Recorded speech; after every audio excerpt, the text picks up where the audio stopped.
पुरानी टॉपिक में से कुछ खास बात जो बतानी है वो ये कि आपने क्रोमोसोम के अलग अलग पार्ट्स पढ़े और इन अलग अलग पार्ट्स में से अभी हमें जिसके ऊपर ज्यादा फोकस करना है वो जगह का नाम है प्राइमरी कंस्ट्रक्शन में प्रेजेंट सेंट्रोमियर। प्राइमरी कंस्ट्रक्शन का एरिया है जिसमें आएगा सेंट्रोमियर। देख, आइडियली कोई क्वेश्चन आपको अपनी डीपीपी में मॉड्यूल में मिले जिसमें यूक्रोमेटिन हेट्रोक्रोमेटिन जैसी बातें लिखी हो तो उसे इग्नोर मार देना। ये सारी गंदी चीजें इस टॉपिक में नहीं है, वो मॉलिक्यूलर बेसिस ऑफ इनहेरिटेंस में आती हैं। क्लियर? तो कई बार ऐसा होता है कि क्वेश्चन की सॉर्टिंग के समय लोग भूल जाते हैं कि वो किस चैप्टर में किस सीक्वेंस में इन क्वेश्चंस को दे रहे हैं। राइट? अब जैसे कोई मुझसे सेल यूनिट ऑफ लाइफ के क्वेश्चन पूछे और बोले कि इनमें से प्रोकैरियोटिक के एग्जांपल बताओ, उतने बता दूंगा जो किताब में लिखे हैं। अब नाना प्रकार लिख दिए, नॉस्टॉक एनेबिना ऐसा कुछ लिख दिया तो मैं कैसे पहचानूंगा कि हमने पढ़े अभी तक? नहीं। ठीक है? कारण क्योंकि हम लोग बायोलॉजिकल क्लासिफिकेशन चैप्टर पढ़े ही नहीं है, हम तो सीधे क्या पढ़ रहे हैं? सेल। अगर हमने बायोलॉजिकल क्लासिफिकेशन पढ़ा होता तब हम इन क्वेश्चन के आंसर दे सकते थे। राइट? यानी सेल ऐसा चैप्टर है जिसमें एग्जाम्पल सेकेंडरी है, मतलब एग्जाम्पल के बेस पे question cell unit of life का नहीं होगा, वो सेल में जोड़ा जा सकता है क्योंकि लाइफ का फंडामेंटल कौन है? सेल है। ठीक है? मतलब क्वेश्चन का रेस्पिरेशन से लेना देना ज्यादा हो लेकिन माइटोकॉन्ड्रिया के लगाव के कारण कोई सेल में पूछ ले कि एरोबिक रेस्पिरेशन की साइट कौन सी है, आंसर माइटोकॉन्ड्रिया है। एरोबिक रेस्पिरेशन में नीचे से कौन सी सेल ऑर्गेनल पार्टिसिपेट करती है, मतलब सारी क्वेश्चन के अंदर रेस्पिरेशन रेस्पिरेशन रेस्पिरेशन लिखा हो, माइटोकॉन्ड्रिया केवल क्या हो? आंसर। तो ऐसा कभी कभी हो सकता है, अपने को ऐसे क्वेश्चन करने को मिल सकते हैं। ठीक है? अगर क्वेश्चन करते हो तो इन चीजों से हताश होने की कोई आवश्यकता नहीं है, और अगर नहीं करते हो तो फिर हताश होने की जरूरत कहीं है ही नहीं, तो फिर कोई स्कोप ही नहीं है ऐसी चीजों का। राइट? चलिए, हम बात कर रहे थे प्राइमरी कंस्ट्रक्शन वाले एरिया में जिसे हमने सेंट्रोमियर कहा था, जहां पे हम लोगों ने कहा था where the two chromatids are, जहां पे दो क्रोमेटिड आपस में जुड़े होते हैं। और हम लोगों ने एक और नाम भी पढ़ा था, सेंट्रोमियर के दोनों ओर।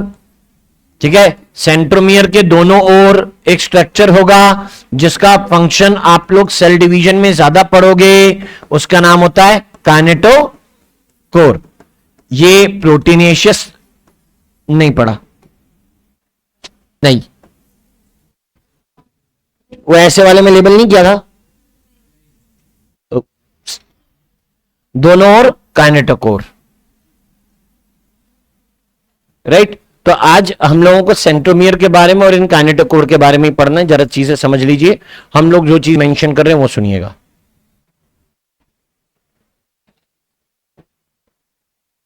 चलिए पढ़ेंगे हम लोग टाइप्स ऑफ क्रोमोसोम्स और इति कर लेंगे। इसके बाद ये चैप्टर खत्म होने वाला है, इसमें आखिरी टॉपिक आएगा micro body, single membrane bound cell organelles.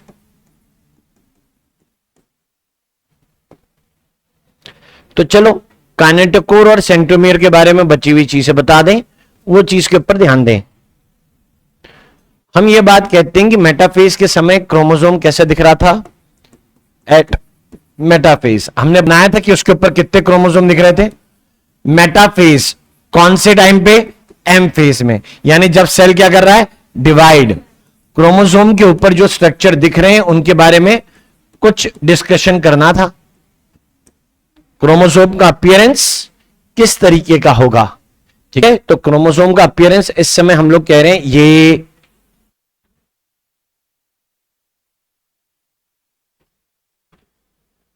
ये कंस्ट्रक्टेड एरिया,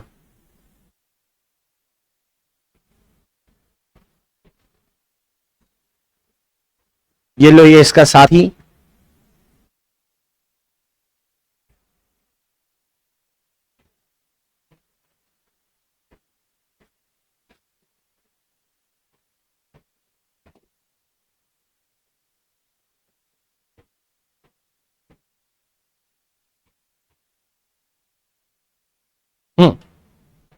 हमें किसी चीज से मतलब नहीं है अभी सेंट्रोमियर वेंट्रोमियर से, हमें मतलब है इसके दाएं बाएं में मौजूद इन स्ट्रक्चर से जिनका नाम काइनेटोकोर हुआ, ये kinetochore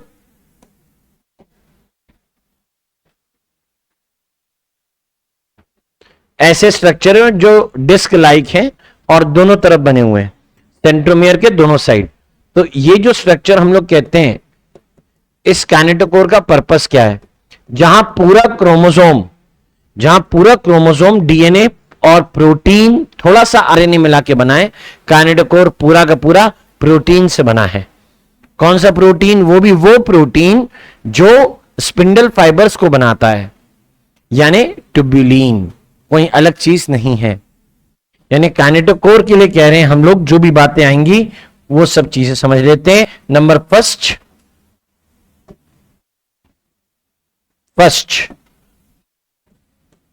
on either side of centromere, मतलब दोनों तरफ। नंबर 2, केमिकली क्या है? तो मैं बोल रहा हूं प्रोटीनेशियस। कौन सा प्रोटीन? ट्यूबुलिन प्रोटीन, प्रोटीनेशियस, क्योंकि मेडअप ऑफ ट्यूबुलिन प्रोटीन, ये ट्यूबुलिन प्रोटीन से बना है।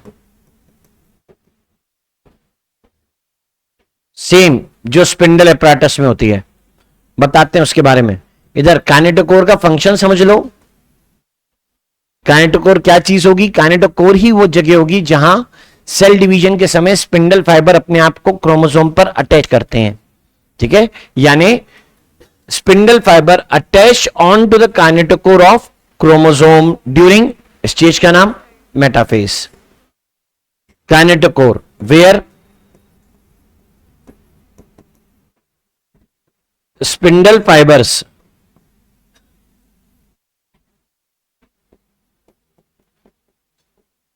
attach on the chromosome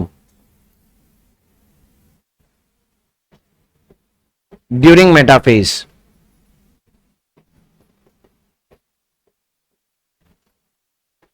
matching spindle fibre और काइनेटोकोर के बीच में कुछ चीजें मैचिंग है। वो क्या?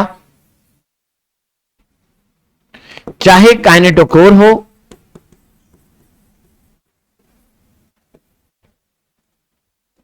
चाहे स्पिंडल फाइबर्स हो, ये दोनों केमिकली प्रोटीन है।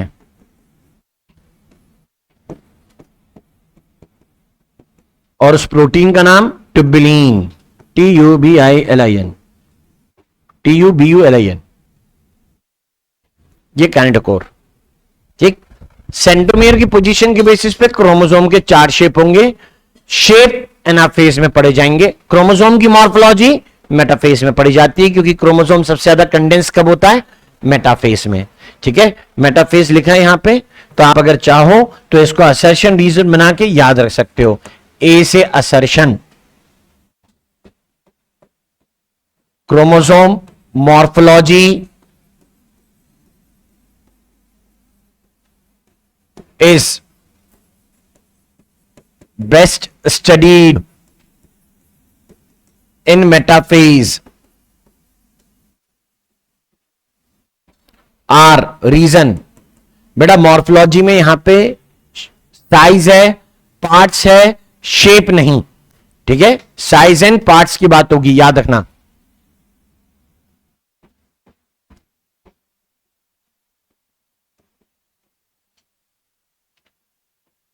Chromosomes are most condensed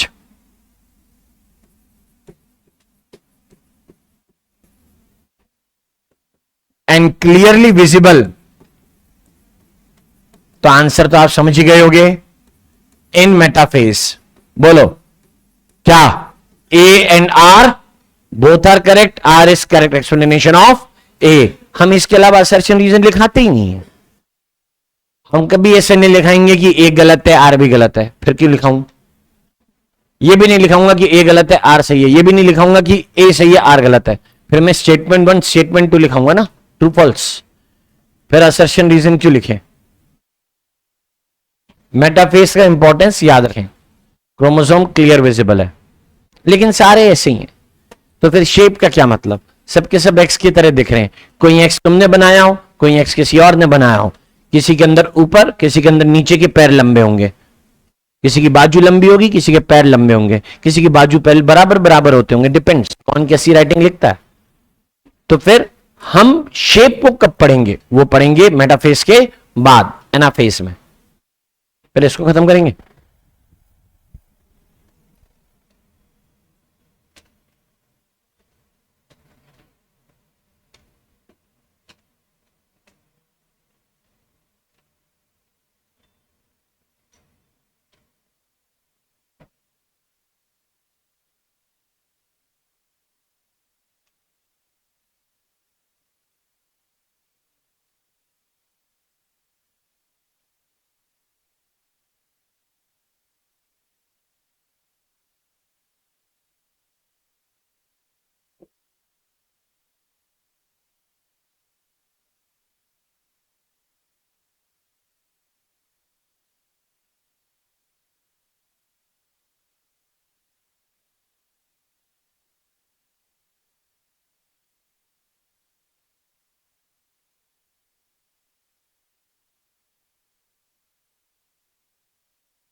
done.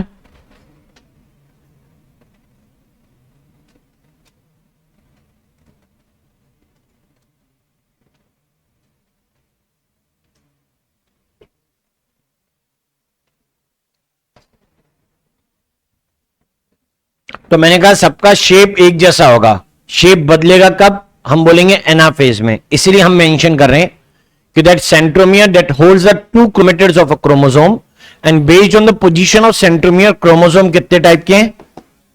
Type जरूरी है जानना, कितने? 4। और ये 4 टाइप ऑफ क्रोमोसोम्स के नाम क्या क्या हो जाएंगे वो सुनना। पहले जाने एट मेटाफेज। मेटाफेज के अंदर पहले क्रोमोसोम कैसा दिखेगा पहले ये समझिए, ठीक है? आप क्या पढ़ सकते हैं क्या नहीं पढ़ सकते ये जानिए। और एट एनाफेज हम लोग क्या पढ़ेंगे? Shape of chromosome. तो बात वही है, सेंट्रोमियर की position he shape of chromosome को डिसाइड करवाएगी। मेटाफेज पे आप पढ़ रहे थे मॉर्फोलॉजी, मॉर्फोलॉजी पढ़ रहे थे, लेकिन मॉर्फोलॉजी में क्या पढ़ा आप लोगों ने? पार्ट्स पढ़े। Morphology is size comma parts but not as shape. Shape की बात तो आगे है।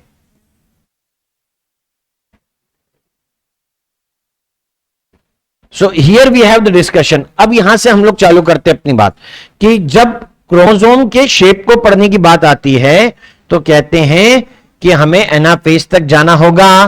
जब सेल डिवीजन पढ़ेंगे ना और ज्यादा क्लियर होगा। सेंट्रोमियर बीच में से स्प्लिट करता है और ये दो क्रोमेटिड जो यहां पर बने हुए हैं वो एक दूसरे से अलग हो जाते हैं और जब ये एक दूसरे से अलग होते हैं तब इन आर्म्स की लेंथ के बेसिस पे सेंट्रोमियर का शेप बनता है। जब डायग्राम पहली बार बनाया था तब मैंने आपको कहा था लॉन्गर आर्म अगर हुई तो उसको बोलेंगे क्यू और शॉर्ट आर्म को बोलेंगे पी। वैसे यह भी हो सकता है कि दोनों आर्म्स एक बराबर हो तब ये पी और क्यू वर्ड्स नहीं लगते। यह भी हो सकता है कि ये पी और क्यू वर्ड्स तब ना लगे जब दोनों आर्म्स कैसी हो, दोनों आर्म्स के बजाय कितनी आर्म हो, एक, या ये कहो आर्म नहीं है, ठीक है, एक ही आर्म हो। ऐसा कब हो सकता है वो वाली सिचुएशन हम लोग देख रहे हैं। ऑल पॉसिबल वेज जितनी भी हो सकती हैं उनके बारे में पढ़ते हैं। ये क्रोमोसोम है, एक क्रोमेटिड, ये दूसरा क्रोमेटिड, यानी यहां सेंट्रोमियर जो है वो टिप पे था। इस कारण से जब ये दो डॉटर क्रोमोसोम्स अलग अलग हुए तो हमने ऑब्जर्व किया कि यहां पर सिर्फ आई के जैसा या रॉड के जैसा शेप रह गया है। पोजीशन मैंने आपको बताई कहां पर प्रेजेंट है, सेंट्रोमियर एट टर्मिनल, यहां पे इसे एट टर्मिनल बोला जाएगा। और ये जो टर्मिनल पे प्रेजेंट है इसके कारण यहां पे शेप क्या बनी है, रॉड, या इसी को क्या लिखते हैं, आई, क्योंकि टर्मिनल पे क्रोमोसोम टर्मिनल पर सेंट्रोमियर प्रेजेंट है इसलिए इसी को क्या लिखा जाएगा, टीलो सेंट्रिक। ये टीलो सेंट्रिक हुआ। करेक्टर याद रखेंगे। दिस इज केस फर्स्ट, ये पहला।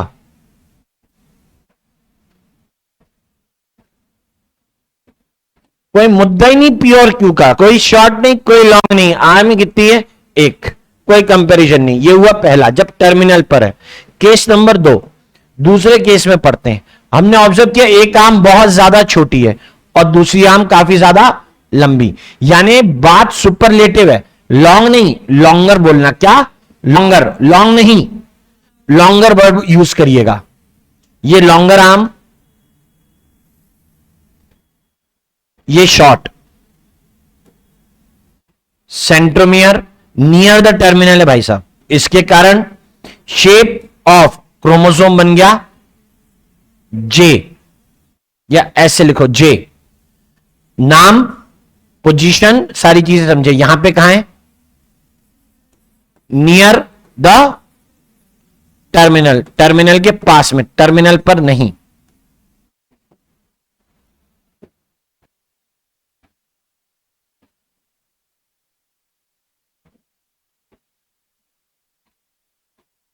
ये नियर द टर्मिनल वाली बात है, इसलिए इसका नाम बोल रहे हैं एक्रोसेंट्रिक। इसका नाम एक्रोसेंट्रिक।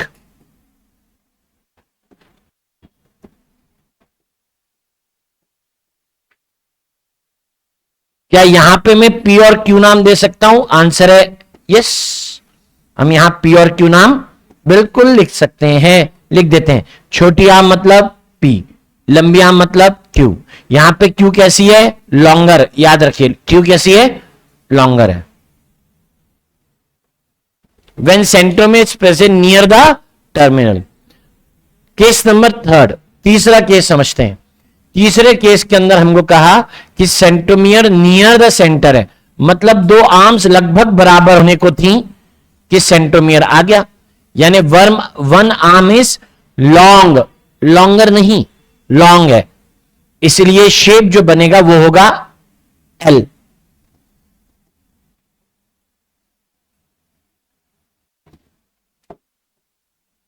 ये क्यू, ओ ये है क्यू, और क्यू यहां पे कैसी है, लॉन्ग, और बाकी ये तो है ही कौन, पी। इसको मेंशन कर रहे हैं, this is the case for near the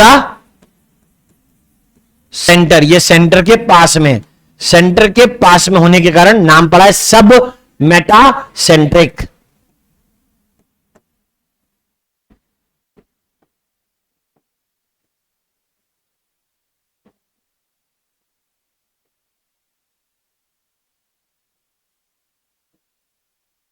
और शेप दिखता है इसका एल।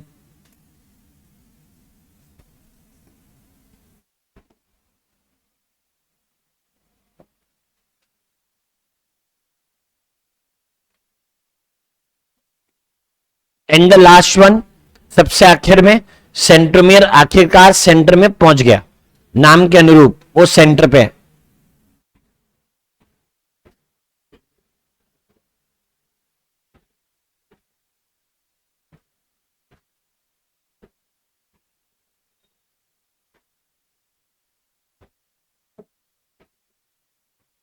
तो आर्म्स दोनों बराबर हैं, यहां भी तुम पी क्यू कह सकते हो, ना यहां लगा सकते हो ना यहां लगा सकते हो, क्योंकि ये सेम साइज की आर्म्स हैं। इसलिए क्योंकि यहां पर सेंट्रोमियर एट द सेंटर, यहां पे सेंटर पर ही प्रेजेंट है। ये आइसोब्रेकियल हो गया भाई, जिसकी ब्रांच एक बराबर लेंथ की होती है उसे बोलते हो isobrachial. No P and Q is applicable to telocentric chromosome and metacentric chromosome. इसे नाम दिया गया है metacentric.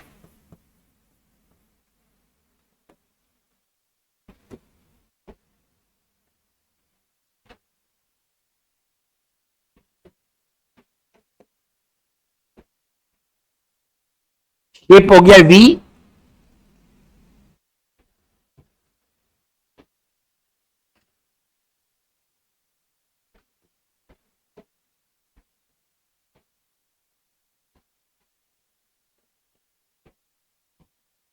P and Q applicable नहीं है। ये है चार शेप। खूब सारे क्वेश्चन मैच द कॉलम से लेकर, किसमें पी आर्म लॉन्गर है, सॉरी क्यू आर्म लॉन्गर है, किसमें क्यू आर्म सिर्फ लॉन्ग है, किसमें पी और क्यू नाम नहीं लगेंगे, किस किस में पी और क्यू यूज कर सकते हो, या फिर डेफिनेशन में डायरेक्ट लिखा हो सेंट्रोमियर टर्मिनल सब टर्मिनल पर, नियर द सेंटर, सेंटर, ऐसे नाम आ जाए डायरेक्ट।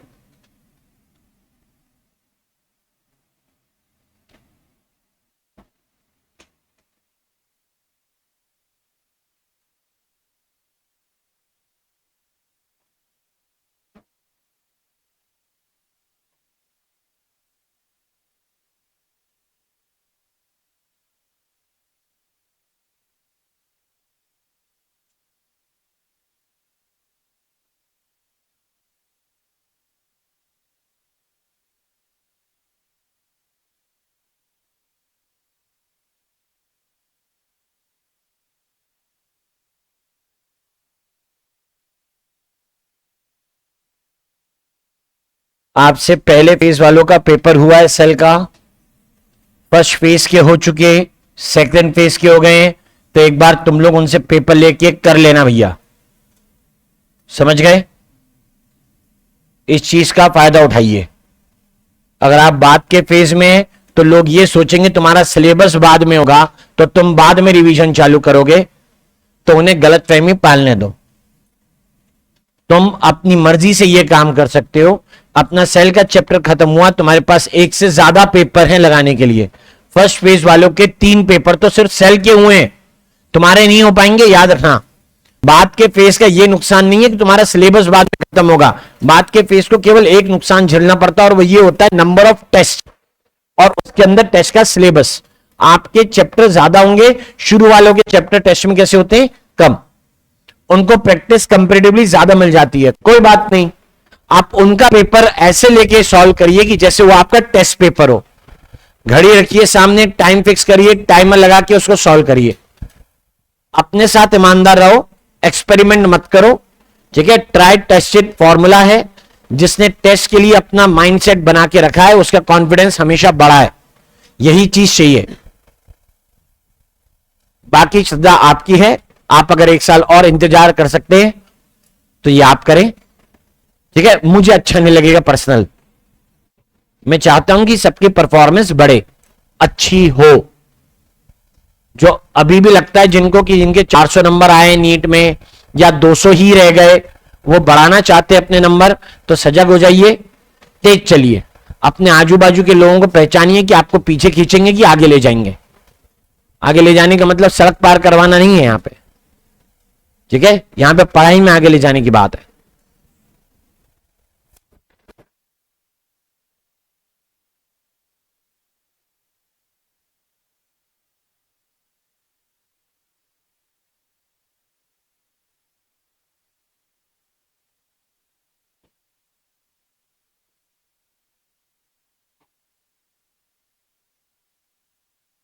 मतलब अगर कंपीट करना चाहे तो बहुत आसानी से कर सकते हैं। फर्स्ट फेज में शुरू से डे 1 से पहले टेस्ट से 650 प्लस पे स्कोर करने वाले बच्चे हैं।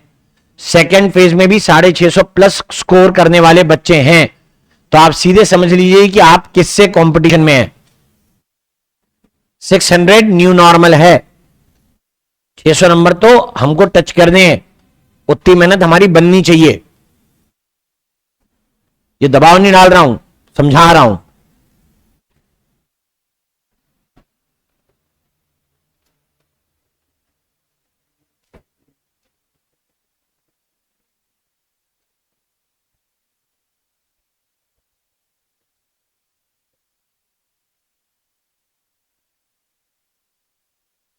ये जरूर हो सकता है कि एनसीईआरटी में देखोगे तो देख के समझ नहीं आएगा कि कौन सा क्रोमोसोम क्या है, ठीक है। देख लो अपनी एनसीईआरटी में उसके नीचे नाम लिखे हैं क्या, नहीं, ठीक है।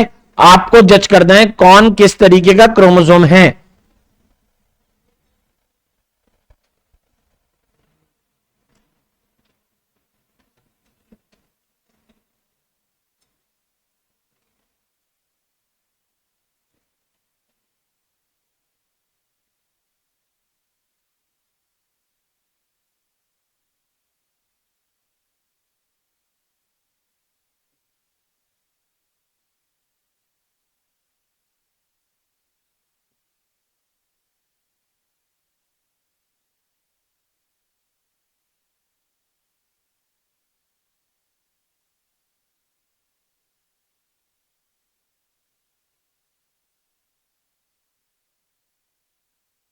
डन।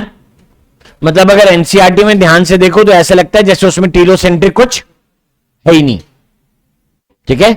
उसके अंदर एग्जाम्पल सब मेटासेंट्रिक, मेटासेंट्रिक और एक्रोसेंट्रिक टाइप लगते हैं। उसमें कोई भी एग्जाम्पल ऐसा नहीं लिखता कि वो टीलोसेंट्रिक होता हो। अच्छा, वो समझदार भी है। वो किसके क्रोमोसोम के बारे में लिखा है उसने ऊपर, ह्यूमन के, और ह्यूमन में टीलोसेंट्रिक क्रोमोसोम होता ही नहीं है। ऐसा नहीं है कि उसने पहेली बना के छोड़ दी, उसने ऊपर लिख दिया है कि ह्यूमन में तो लगभग 2 मीटर लंबा डीएनए 46 क्रोमोसोम में अरेंज हो गया, और नीचे फिर बोलता है सेंट्रोमियर की पोजीशन के बेसिस पे क्रोमोसोम के अलग अलग शेप होते हैं। और भाई बताता है नहीं, फोटो बना रहे हो तो लिख तो दो कौन सी फोटो किसकी। नहीं, नहीं बनाएंगे, फिर तुम क्या करोगे। किताब टेक्स्ट बुक है बेटा, रेफरेंस बुक नहीं है। उसे किसी भी चीज को लिखने के बाद एक्सप्लेन करने की जरूरत नहीं है। जब रेफरेंस बुक होती है ना, जो आप एमबीबीएस में जाके पढ़ेंगे, पढ़ेंगे कि नहीं पढ़ेंगे, कहां जाके पढ़ोगे, कहां जाके पढ़ोगे, जोर से बोलो, कहां जाके पढ़ोगे। अबे बोलने में तो कॉन्फिडेंस रखो, बाकी चीजें बाद में देखेंगे अपन। अगर आज अपना एटीट्यूड वैसा नहीं होगा तो कल को अपने को वो चीज भी नहीं मिलेगी। बात समझ में आई। बस पुलिस वाले को देखो, किसी के पापा हैं क्या पुलिस में, ये तुम्हारे पास प्रूफ है, वर्दी में हो चाहे बिना वर्दी के हो, सेम। हम सिर्फ बोलेंगे, तुम सिर्फ सुनोगे। हमने तुमसे पूछा क्या, बस काम खत्म, ठीक है। मतलब what work you are going to do, you have to reflect it in your attitude। बहुत जरूरी होता है। मैं हमेशा यही बात करूंगा, आपके कितने भी नंबर आ रहे हो अभी, अगर आपके अंदर कंसिस्टेंसी है तो इंप्रूवमेंट की उम्मीद पूरी रहेगी। जो बच्चे 620 630 ला रहे होते वो भी 700 ले आते, डिपेंड करता है कि वो किस माइंडसेट से पेपर देने के लिए अंदर घुसेंगे। एक वो होगा हैरान परेशान, सोच रहा होगा कि अंदर एनसीईआरटी भी चली आती, मेरे साथ तो ठीक था। पेपर का समय 2 बजे से, रिपोर्टिंग टाइम 11 बजे, पहुंच गया गेट पे, चौकीदार बोला चलो अंदर चलो, किताब बाहर रख दो।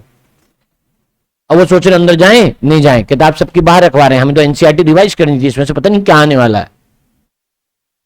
एक बच्ची थी, सारे लोगों ने दावा उसके ऊपर दाव लगाया था कि उसके 720 आएंगे मुझे छोड़ के। ये नहीं है कि मेरी जबान काली है, ऐसा नहीं है, बट मेरे को ना भरोसा नहीं था कि उसके इतने नंबर आ सकते हैं।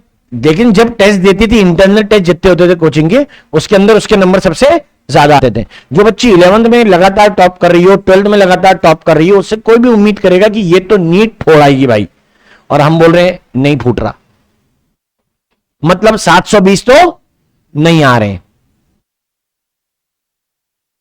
किसी ने मेरे से पूछा, मीटिंग चल रही थी, इसके बारे में क्या ख्याल है? मैंने कहा ख्याल अच्छे नहीं है, मत पूछो।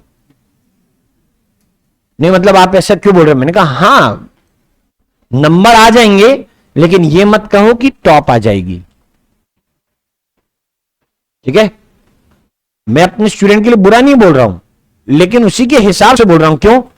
किताब छूटती नहीं, चाहते हैं कि हर चीज का उत्तर उस किताब में मिल जाए जो खुद 25 अलग अलग किताबों का लाइन लेकर लिखी गई है।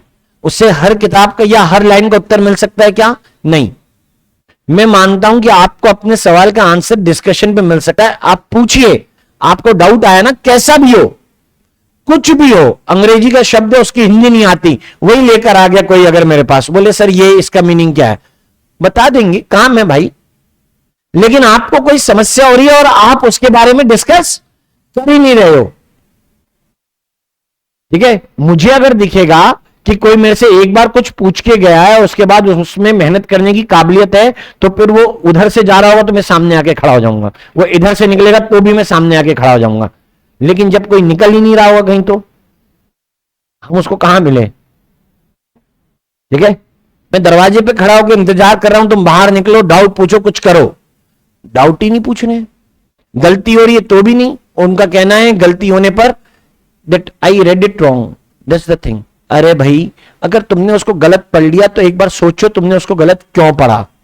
नहीं सोच पा रहे, टीचर से पूछो कि मैं ऐसा क्यों कर रहा हूं, क्योंकि जिस समय तुम्हें वो क्वेश्चन पढ़ना है तुम्हारे दिमाग में कुछ और चल रहा है, तुम उस क्वेश्चन को 2 बार पढ़ते हो। और मैं कहता हूं क्वेश्चन को कितनी बार पढ़ना है? 1। इस बात को आज बता रहा हूं, मैं फिर से भी बताऊंगा जब मौका लगेगा। क्वेश्चन सिर्फ 1 बार, क्योंकि पहली नजर ही सही होती है, बाकी सब धोखा। जो पहली बार में आंसर आएगा ना आपके दिमाग में, वही सही होगा। और सच बताऊं, तुक्का भी वही सही होता है। माना मत तुक्के, I am against of it, लेकिन अगर पहली बार में तुक्का मारा है तो वो सही ही होगा। पहली बार में आए हुए क्वेश्चन का आंसर है तो सही होगा। अगर तुम दोबारा से करने लगोगे, खासकर बायोलॉजी मेरे सब्जेक्ट में, तो कभी ही नहीं करना भाई। दूसरी बार क्वेश्चन पढ़ना ही मत। तुमने पढ़ा और वो क्वेश्चन गया। जब समय ज्यादा होता है ना, तभी टाइम वेस्ट होता है, जब समय नहीं होता तो टाइम वेस्ट नहीं होता। बात समझ रहे हो? यानी आपने क्वेश्चन के ऊपर ज्यादा समय काट लिया, क्या होगा? गलत, ठीक है? यानी हर चीज के लिए क्या होना चाहिए? Time bound. जो एफिशिएंट होते हैं वो अपने हर चीज को, या फिर धीरे धीरे हम अपनी भाषा के अंदर ये चीजें इंक्लूड कर लेते हैं। क्या कर रहा है? खाना खा रहा हूं, कितनी देर में आएगा? बस 2 मिनट खाना खा लूं। ये नहीं बोलेगा 4 रोटी बाकी है, खाता हूं, आ रहा हूं। क्या बोल रहा है? 2 मिनट में आ रहा हूं, ठीक है? कितनी दूर है? बस 5 मिनट आया। ये नहीं बोल रहा है 5 किलोमीटर दूर है, बोल रहा है 5 मिनट आया। हर चीज क्या में बताई जा रही है? टाइम में। क्यों? When you think yourself to be efficient, जब आपको लगता है कि हाँ वाकई में आप 5-7 मिनट में वहां पहुंच जाओगे, बेशक दूरी 5 किलोमीटर की है, तो आप हर चीज को किस में बताने लग रहे हो? टाइम में, ठीक है? मतलब घर वाले भी ऐसे बोलेंगे, हाथ में पैसे दिए, बोले जा दुकान से जाके ये सामान लिया, जी जाके ब्रेड लिया। अरे मम्मी मैं नहीं जा रहा, अरे यहीं तो है 2 मिनट के लिया। ये नहीं बोलेंगे 1 किलोमीटर जाना है, 1 किलोमीटर वापस आना है। उनको मालूम है कि दुकान पास में, टाइम में बता रहे हैं, टाइम में। तो इस चीज को समझिए, ठीक है, हर चीज टाइम में क्यों कन्वर्ट होगी, क्योंकि जो जो भी चीज आप एफिशिएंटली करने लग जाते हो वो चीज टाइम में कन्वर्ट हो जाती है, जो चीज आप रोज करते हो वो टाइम में कन्वर्ट हो जाती है। तो यही चीज आपके क्वेश्चन के लिए भी होनी चाहिए कि एक क्वेश्चन करने में तुम्हें कितने समय लगता है। 20 सेकंड, 25 सेकंड, 30 सेकंड, 4 मिनट में कितने होते हैं, 5 मिनट में कितने होते हैं। दिमाग है, ठीक है, जितना एफिशिएंटली यूज करोगे उतना बढ़िया चलेगा, बाकी फिर मत यूज करो, है ना। एक होता है मंद बुद्धि, मंद का मतलब क्या होता है, स्लो। तो मंद बुद्धि का मतलब ये नहीं है कि वो कुछ नहीं कर सकता, कैसे करता है, स्लो। तो ठीक है ना, उसको ज्यादा मत दो, उसको कितना करने को दो, कम कर लेगा, टाइम लेगा ना, ठीक है, हम काम ही कैसे देंगे, कम। कभी तुमने मंद बुद्धियों को सिलेक्ट होते हुए देखा है, हमने देखा है। जो स्लो लर्नर होते हैं उन्हें मंद बुद्धि कहना चाहिए। They used to get selected in MBBS also, वो भी नीट में या एआईपीएमटी के अंदर सिलेक्ट हुए, कारण स्लो थे, गलत नहीं थे, स्लो थे। इसलिए क्या है, टीचर से पूछ लिया कि सर ये कैसे करना है, एक बार बता दो, बता दिया, ठीक है, 2 क्वेश्चन, 3 क्वेश्चन, 4 क्वेश्चन, वैसे वैसे करे, ठीक। अपना टारगेट सेट कर लिया, भाई साहब हम तो इतने ही क्वेश्चन कर पाएंगे, 3 घंटे में हमसे पूरे 180 तो नहीं हो रहे, हमसे 160 भी नहीं होंगे, हमसे 150 क्वेश्चन हो सकते हैं। सेट कर लिया कि 150 क्वेश्चन ही करने, सेट कर लिया कि टॉप का कॉलेज मुझे चाहिए ही नहीं, उसको अपनी काबिलियत पता है, मिल गया, उतने ही नंबर आए जितने सोचे थे, ज्यादा क्वेश्चन अटेम्प्ट ही नहीं करे, 3 नेगेटिव 4 नेगेटिव, बस पूरे पेपर में, मतलब एआईपीएमटी के पेपर के अंदर 3 नेगेटिव क्वेश्चन, बाकी सारे सही। पसंद के कॉलेज के अंदर चलेगा, पसंद के कॉलेज ये समझो अपनी औकात पहचानते थे तो उस कॉलेज में चलेगा जहां जाना था, गवर्नमेंट कॉलेज। खुद से स्वीकार करते हैं कि वो कैसे हैं, स्लो लर्नर, हमारी बुद्धि धीरे चलती है, ठीक है ना, गलत तो नहीं चलती, मुद्दा यही तो है, आधों से ज्यादा की तो गलत चलती है। दूसरे काम करने को दे दो तुरंत कर लेंगे, पढ़ाई लिखाई बोलो अभी थक गए, अभी पढ़कर आए, अभी सोना है, वहीं समाप्त। क्रोमोसोम पर जीन होते हैं, जीन जिस तरीके के काम करेंगे उस बेसिस पे क्रोमोसोम को 2 कैटेगरी में डिवाइड करते हैं, ठीक है। मैंने कहा क्रोमोसोम पे जीन होते हैं और जीन जिस तरीके के काम करवाएंगे उस बेसिस पे क्रोमोसोम की कैटेगरी कितनी होती है, 2। एक जिन्हें कहते हैं सोमेटिक क्रोमोसोम, मेल और फीमेल में ये एक जैसे होंगे, जबकि दूसरे होते हैं सेक्स क्रोमोसोम, जो मेल और फीमेल को क्या करते हैं, डिफरेंशिएट करते हैं। समझ में आ गई ना बात, जीन जैसा काम करेंगे उस हिसाब से क्रोमोसोम के नाम होंगे, राइट। तो जिस जीन ने डिफरेंशिएट करवा दिया उसके प्रेजेंस के बेसिस पे एक बना सेक्स क्रोमोसोम और बाकी बने सोमेटिक क्रोमोसोम्स। तो यानी ये मैं किस में बोलूंगा, ये मैं ऐसे ऑर्गेनिज्म में बोलूंगा जहां पे पॉपुलेशन डायोशियस है। डायोशियस मतलब जिसमें मेल और फीमेल क्या होते हैं, अलग अलग, इन डायोशियस पॉपुलेशन।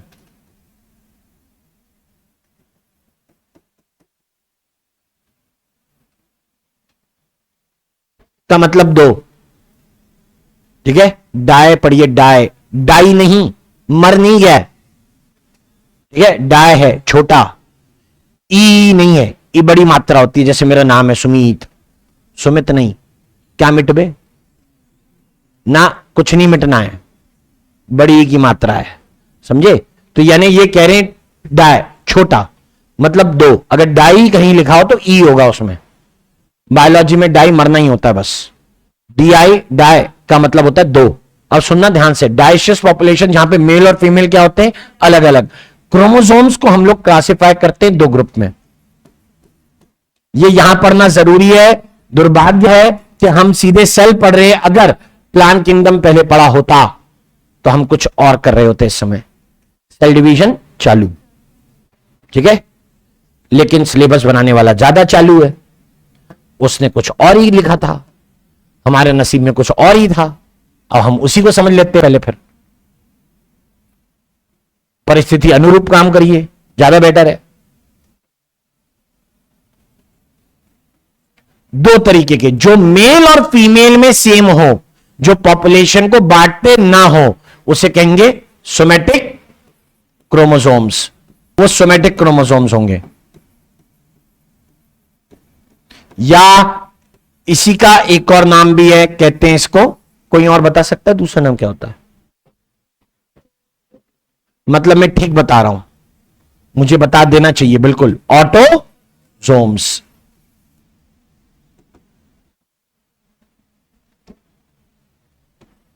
मुझे लग रहा था कि क्यों बता रहा हूं, लेकिन मैं ठीक हूं।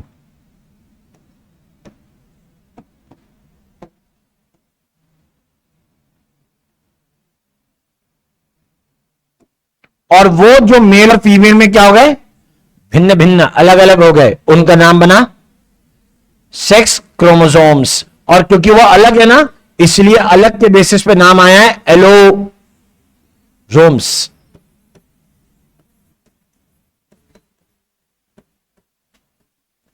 हमें संख्या नहीं पढ़नी, हमें टाइप पढ़ने।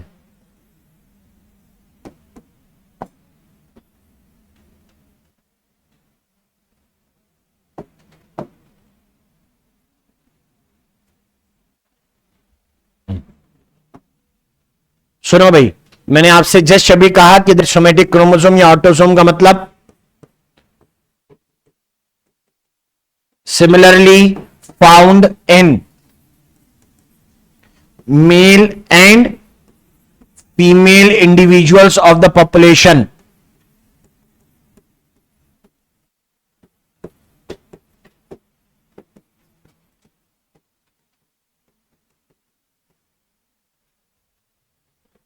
और ये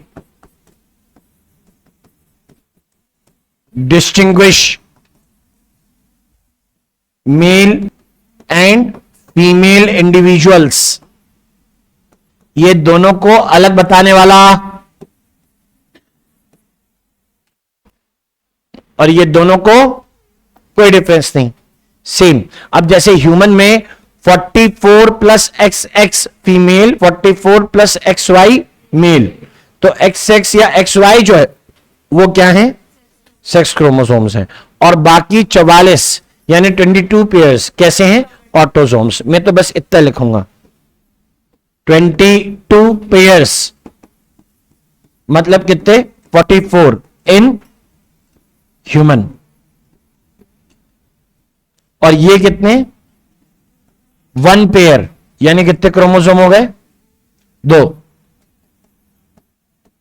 इन ह्यूमन।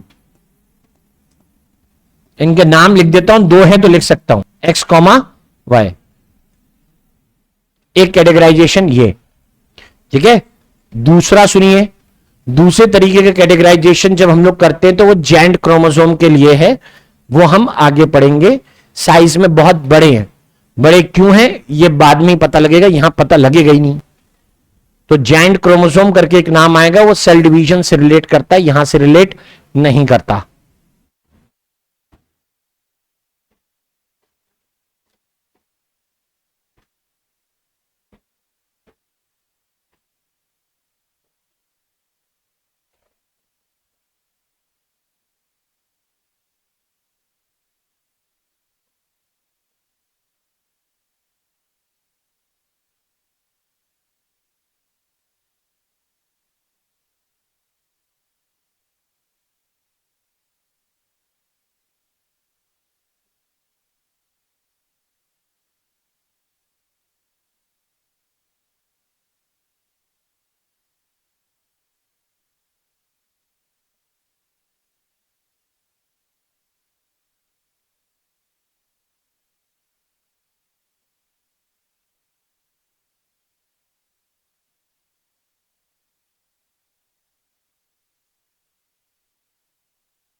डन।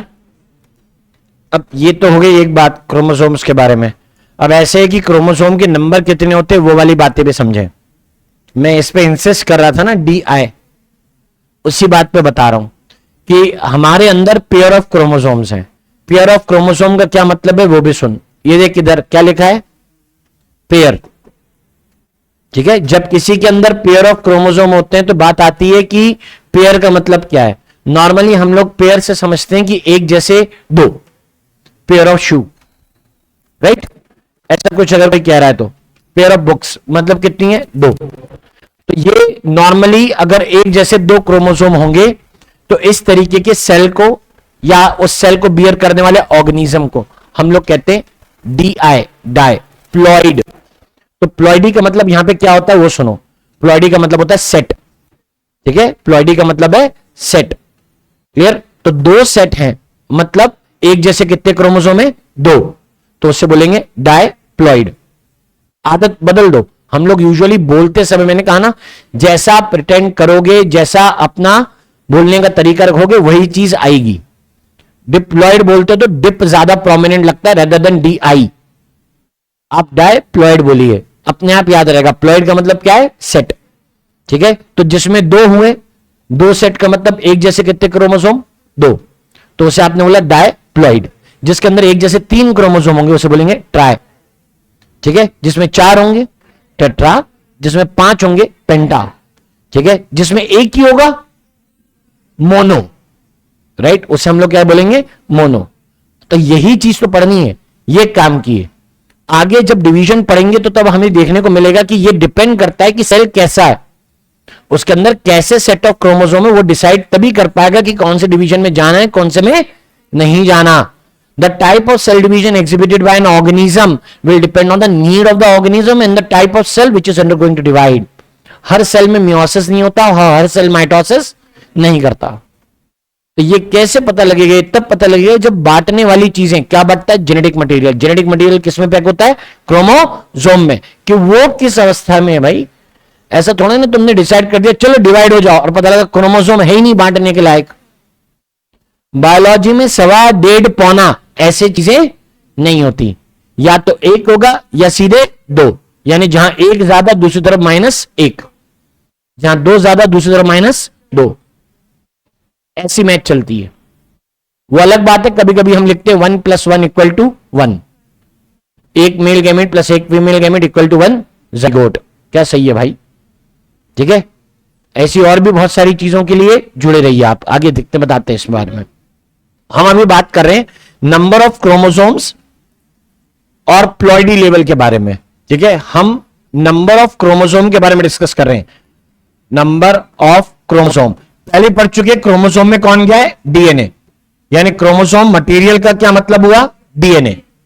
तो नंबर ऑफ क्रोमोसोम को कोरिलेट करना है अमाउंट ऑफ DNA से। हम लोग क्रोमोसोम के नंबर और DNA का अमाउंट कोरिलेटेड बताते हैं, मतलब कॉरस्पॉन्डिंग, कि अगर इतने क्रोमोसोम है तो इतना DNA बताया जाएगा। आप DNA को जैसे क्रोमोसोम को लेंथ में सेंटीमीटर वगैरह, मिलीमीटर, माइक्रोमीटर में बता सकते हो, डायमीटर उसकी लेंथ, वैसे DNA को पिकोग्राम में मेजर करते हैं। ठीक है, डाल्टन्स में भी कर सकते हो। नंबर ऑफ क्रोमोसोम्स की बात चल रही है, तो नंबर ऑफ क्रोमोसोम के ऊपर ध्यान से देखें। दैट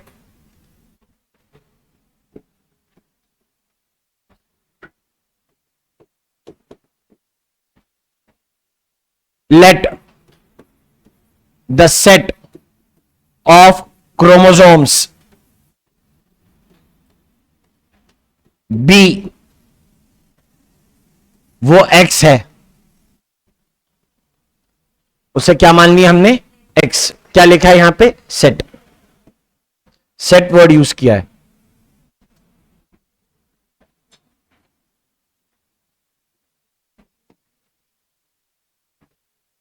ठीक है, और अब ये कहते हैं कि अगर सेट ऑफ क्रोमोसोम को X कहा है तो अब ध्यान से देखते आना। अगर कहीं लिख दिया गया 2X तो मैं इसको इस तरीके से लिखूंगा,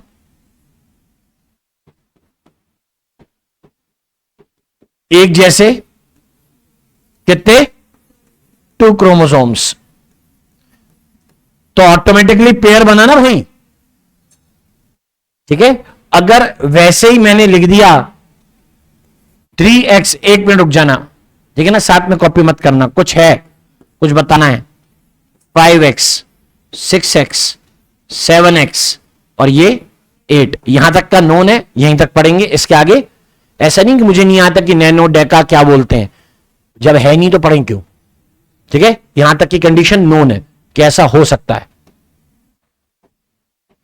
यहां एक जैसे 3, यहां 4, तो ऑटोमेटिकली जब एक जैसे 4 है तो 2 पेयर बोलोगे ना, बोल सकते हो। यहां पे 5, यहां पे 6, यहां पे 7, यहां पर 8,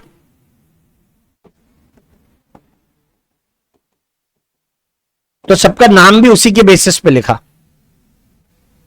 सबको नाम भी वैसे ही देते हैं।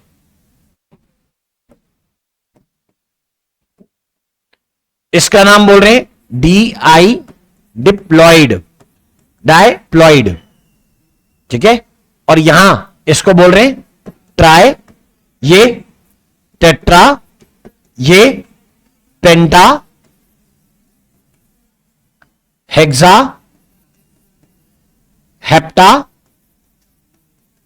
और ऑक्टा। चलो प्लॉइड,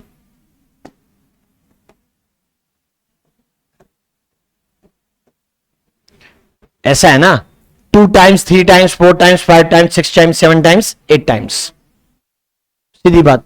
सेट ऑफ क्रोमोसोम 2 टाइम्स आ गए, 3 टाइम्स आ गए, 4 टाइम्स आ गए, 5 टाइम्स, 6 टाइम्स, 7 टाइम्स, 8 टाइम। आगे समझ लो, जोड़ियां किस में बन रही होंगी, क्रोमोसोम पेयर किस में बना रहा होगा, जोड़ी किस में हो सकती है, खुद ही बता दो, ठीक है। एक जैसे 2 होंगे तो पेयर होगा, हां या ना, होगा ना, क्लियर है ये बात, कोई डाउट तो नहीं है इसमें। जिसमें एक जैसे 2 क्रोमोसोम होंगे क्या वो पेयर्ड हैं। चलो अगर मैं कहता हूं कि इसके अलावा किस में पेयर्ड होंगे, 3 में पेयर्ड है क्या, 4 में है ना, श्योर, ठीक है। आगे चलते हैं, क्या 5 में पेयर्ड है, नहीं, ये मत करना सर 1 जोड़ी और 3 अलग से, या 2 जोड़ी 1 सेट अलग से, मतलब यूनिफॉर्मली बांटना। मैंने पहले कहा ना 1.5, 1.25, 2, 2.25 ऐसा हिसाब किताब नहीं चलना। क्या इसमें पेयर्ड है, कितने, 3 पेयर, ठीक है। आगे क्या 7 में पॉसिबल है, 8 में, यस, मतलब जहां पर भी हमारे पास सेट ऑफ क्रोमोसोम कैसे हो गए, इवन, वहां पे क्या है, पेयर्स, वहां पे क्या है, पेयर्स, और जहां पर भी ऑड है वहां पे क्रोमोसोम पेयर्ड नहीं है। क्लियर, इसको मैं लिख सकता हूं यहां पे पेयर्ड है कि नहीं है, ये पेयर्ड है कि नहीं है, यहां पे क्रोमोसोम पेयर्ड है कि नहीं है, ये पेयर्ड है कि नहीं है, राइट। यानी एक अप यहां से ऊपर लिखना होता एक्स, तो मैं लिखता मोनोप्लॉइड। लेकिन दुनिया में ये वाले वर्ड कम देखे हमने किताब में, हमने वर्ड देखे 2n, हमने वर्ड पढ़ा n, ये क्या भला है भाई, तो n 2n जैसे जो बात कर रहे हैं वो कैसे होंगे, x मतलब एक chromosome,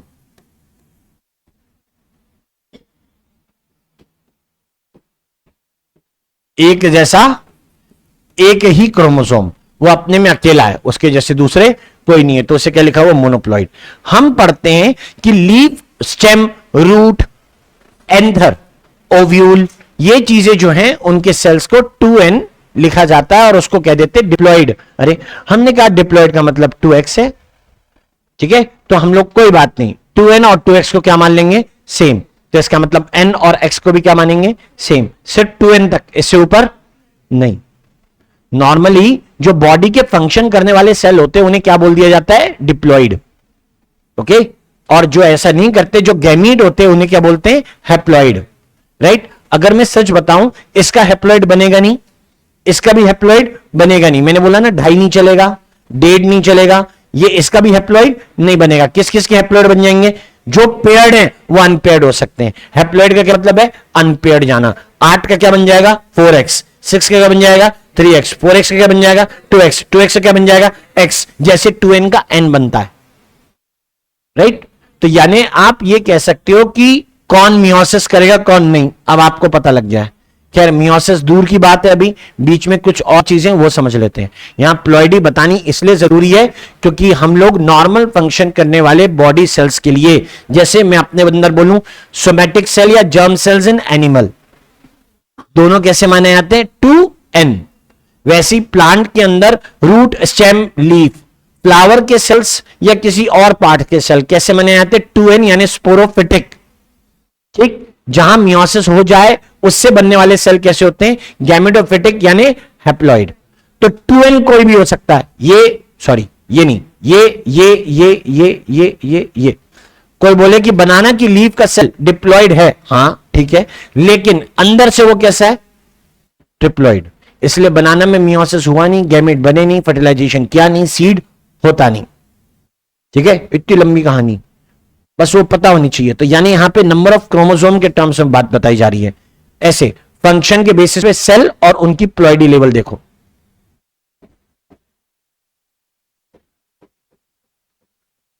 sales are often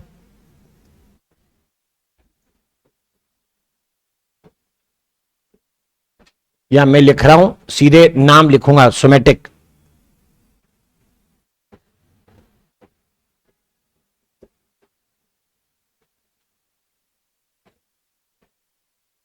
somatic cell जो क्या करते हैं रेगुलर बॉडी फंक्शन करते हैं।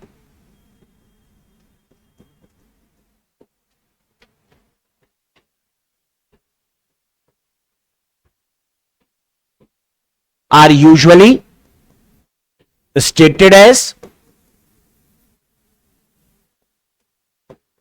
डिप्लॉइड, उससे हम लोग लिखते हैं डिप्लॉइड, और उसे शो कर देते कैसे 2n से। इस पे ध्यान दो, उसे 2n से लिख रहे हैं, जबकि 2n का मतलब क्या हो सकता था 2x भी हो सकता था।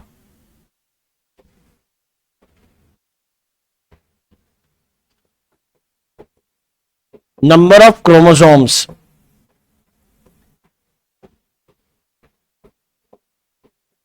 half as that of chromosomes in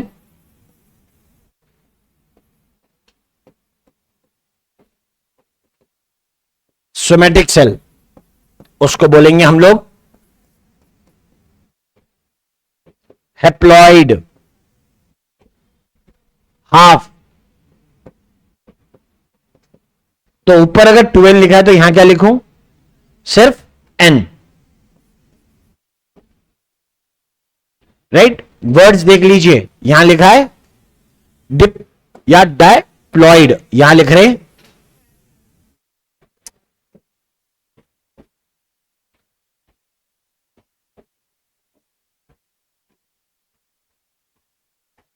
तब इसके लिए कहा जाएगा कि डिप्लॉइड में डीएनए कितना होता है 2c, तो हैप्लॉइड में क्या बोलोगे 1c।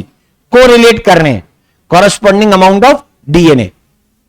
यहां पे इनके मतलब समझ लो, यानी एक डिप्लॉइड सेल, अगर कोई भी सोमैटिक सेल है किसी प्लांट में, तो इनमें से कोई भी हो सकता है, हम लोग उसको क्या बोल देंगे डिप्लॉइड। ऊपर से ऐसे ही मान दें, जब तक तुम्हें किसी ने क्लियर सच सच बातें नहीं बताई हो। तुम्हें क्या लगता है जो वीट तुम लोग खाते हो, गेहूं, कोई सी भी वैरायटी खाते हो, शरबती हो या कुछ और हो, वो सारे कैसे हैं, वो आप बोले रहे हो डिप्लॉइड है, लेकिन एक्चुअली क्या है वो हेक्साप्लॉइड। जिससे रवा या सूजी बनती है ट्रिटिकम डायोकोकम, वो कैसा है टेट्राप्लॉइड 4x। लेकिन हम तो लीफ स्टेम रूट को क्या मान रहे थे 2n। ठीक है, तो बाहर से नॉर्मली सेल के फंक्शन के बेसिस पे अगर गैमीट हुआ तो क्या बोल दोगे हैप्लॉइड। हो सकता है कि हैप्लॉइड कैसे बनाओ 6x का 3x, हो सकता है 4x का 2x, 8x का 4x बना हो। ठीक है, वो बात की बात है, नॉर्मल फंक्शन के बेसिस पे सेल को बोल दिया है डिप्लॉइड और हैप्लॉइड। ठीक है, गैमीट से रिलेटेड काम करने वाले हैप्लॉइड, सेक्सुअल रिप्रोडक्शन में फ्यूजन से रिलेटेड काम वाले हैप्लॉइड, और बाकी सारे फंक्शन वाले सेल्स को क्या मान लिया है डिप्लॉइड। अब वो डिप्लॉइड कोई से भी हो सकते हैं, इनका फंक्शन आगे हम लोग पढ़ने वाले हैं। अभी अमाउंट ऑफ डीएनए से रिलेट कर रहा हूं सारी चीजें, वो सुनिएगा।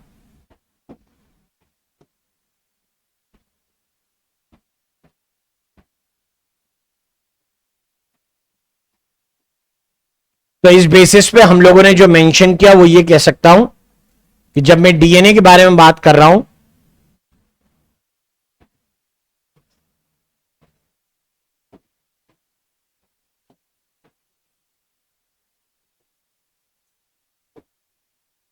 और कौन सा सेल ले लें पहले, डिप्लॉयड सेल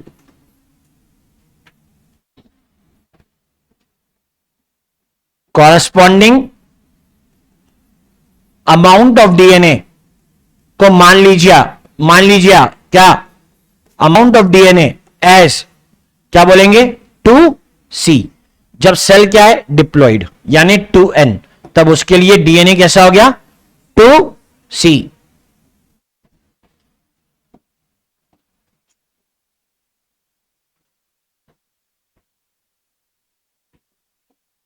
यानी सेम वे, अगर कोई सेल हैप्लॉइड है, देयर फॉर लिखा है यहां पे, हैप्लॉइड क्या लिखते हैं, क्रोमोसोम के नंबर क्या हो जाए, हाफ। तो अगर क्रोमोसोम के नंबर हाफ होंगे तो क्रोमोसोमल मटेरियल भी क्या है, हाफ। तो डीएनए वहां 2C, तो यहां क्या होगा, therefore in a haploid cell corresponding amount of DNA क्या लिखूंगा, 1C। तब इसे 1C लिखेंगे।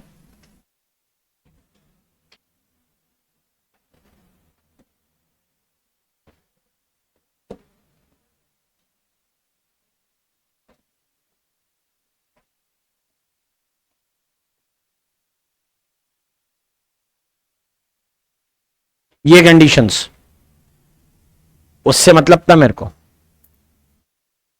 हर चीज से नहीं।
डन।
आखिरी टॉपिक, नाम माइक्रोबॉडीज। बात सबसे जरूरी, present in both plant and animals, ये दोनों जगह पे हो सकते हैं। और खास बातें ये हैं, सिंगल मेम्ब्रेन बाउंड, एक ही मेम्ब्रेन होती है इनके पास में, हालांकि नंबर नहीं लिखा है, बट मेम्ब्रेन बाउंड होते हैं। These are involved in oxidation reactions other than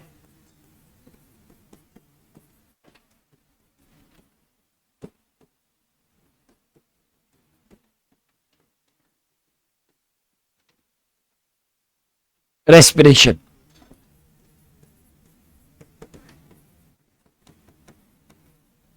इनमें से कुछ के नाम हम पहले पढ़ चुके हैं, जैसे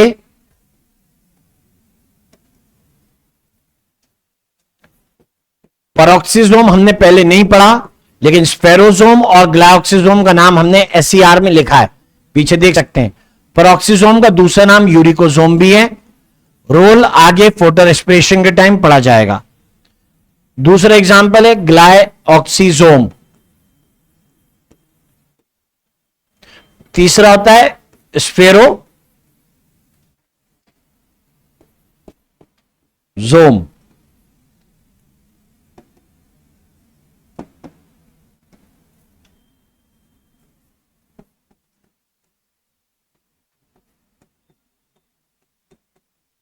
this one protects from toxicity. अभी इतना समझ लो, टॉक्सिसिटी से बचा रहा है फोटो रेस्पिरेशन के अंदर, ड्यूरिंग फोटो रेस्पिरेशन। ऑक्सीजन भी जानलेवा हो सकती है, उससे बचाने का काम पेरोक्सिसोम का है। प्लांट में कौन से प्लांट है, उनका नाम है C3 प्लांट। हमारे अंदर इसका फंक्शन अलग है। हमारे अंदर ये यूरिया या कहिए नाइट्रोजन वेस्ट का मेटाबॉलिज्म करते हैं, इसलिए नाम रखा गया है यूरिकोसोम्स। अब बहुत ज्यादा कोई पूछता नहीं इनके बारे में। ग्लाइऑक्सिसोम्स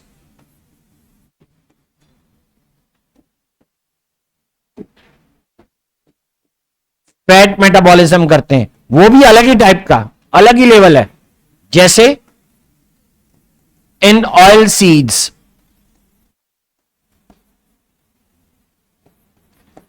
पाथवे चलता है, उसका नाम है ग्लाइऑक्साइलेट साइकिल। तो नाम से समझ में आ रहा होगा ग्लाइऑक्साइलेट और ग्लाइऑक्सिसोम का कुछ लेना देना है। Converts fat to sugar. अरे वाह, ऑयल सीड की एग्जांपल में सब है, पीनट, कैस्टर, इनके अंदर ऑयल कन्वर्ट होकर शुगरी कंपाउंड बनाता है ताकि मेटाबॉलिज्म में उसको फास्टर यूज करके ग्रोथ में लिया जा सके। हम भी ऐसा करते हैं, लेकिन ग्लाइऑक्साइलेट साइकिल से नहीं करते। हमारे अंदर यह प्रोसेस ग्लूकोनियोजेनेसिस कहलाता है और यह होता है लिवर में। ठीक है, हमारे लिए प्रोसेस अलग तरीके की है। ये ऑयल सीड्स लिखा है भाई, प्लांट की बात हो रही है। स्फेरोसोम ये भी इन्वॉल्व इन फैट मेटाबॉलिज्म। बस इतना लिख के छोड़ेंगे।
डन।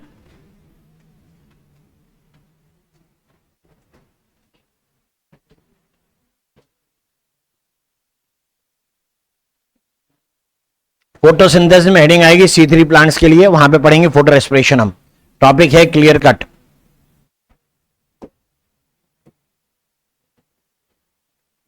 ये क्वेश्चन देखो क्रोमोसोम का। When the centromere is situated in the middle of the two equal arms, मतलब P और Q नहीं है। इस क्वेश्चन को नए तरीके से लिखें, a chromosome don't have P and Q names for the arms, okay? तो इसका मतलब उसके अंदर सेंट्रोमियर कहां होगा? मिडिल में, तब इसका नाम होगा metacentric. Answer is A. Match the column. क्रिश्चिय कहां है भाई? इनफोल्डिंग्स इन माइटोकॉन्ड्रिया, वो भी इनर मेम्ब्रेन पर। थाइलेकॉइड्स के लिए बोलते हैं disc shape sac, sorry flatten membranous sac in stroma of plastids. Cisternae है disc shape sac in Golgi. Centromere is primary construction का एरिया क्रोमोसोम में। तो यानी आंसर डी का लगा दो सेकंड, और डी का सेकंड दिया है दो जगह, ओके। और ए का थर्ड एक ही जगह दिया है ना, बी में। Answer is B, second option. The shorter and the longer arms of a sub metacentric chromosome. Short long, short का नाम पी, लॉन्ग का नाम Q. Arms of a sub metacentric chromosome. सब मेटासेंट्रिक में कहां पे प्रेजेंट है? Centromere near the, near the centre, ठीक है। इसके अलावा दूसरा भी चलेगा ना, और क्या हो सकता था यहां पे? यहां पे हो सकता था एक्रोसेंट्रिक, और एक्रोसेंट्रिक के लिए मैं कहता सेंट्रोमियर है near the,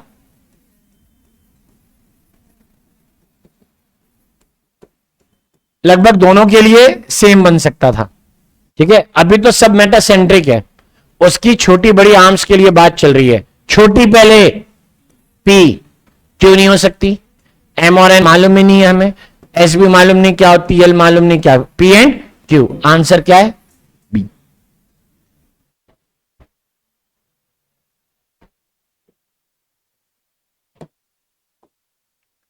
which of the following is an incorrect statement. बात ऐसी है कि आंसर कुछ और है, लेकिन एक ऑप्शन माइक्रोबॉडीज की इसलिए दिया है। इनकरेक्ट मतलब क्या? फॉल्स। ढूंढ भाई। Nuclear pore act as a passage for proteins and RNA molecules in both the direction between nucleus and cytoplasm. True है? मुझे तो फॉल्स की तलाश है। Perinuclear space forms a barrier between the material present inside the nucleus and that of the cytoplasm. True है? Microbodies are present in both plants and animal cell. True है? यानी answer पढ़ लेते हैं। Mature seed tube element possess अ conspicuous nucleus. नहीं, conspicuous का मतलब होता है डिस्टिंक्ट, ये डिस्टिंक्ट नहीं है। जब सीव एलिमेंट मैच्योर करते हैं, सीड ट्यूब ज्यादा मैच्योर करती है, तो उस समय उसका न्यूक्लियस गया। इन्यूक्लिएटेड के एग्जांपल में लिखा है हमने, ये हो गया फॉल्स। आंसर हो गया ऑप्शन ए, राइट। बस इतनी सी बात है।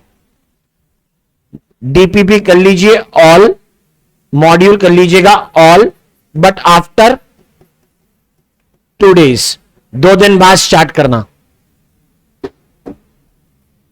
नया टॉपिक पढ़ेंगे cell cycle and cell division. Introduction पढ़कर आइएगा, इंटरफेस तो पूरा का पूरा। That's for today, thank you.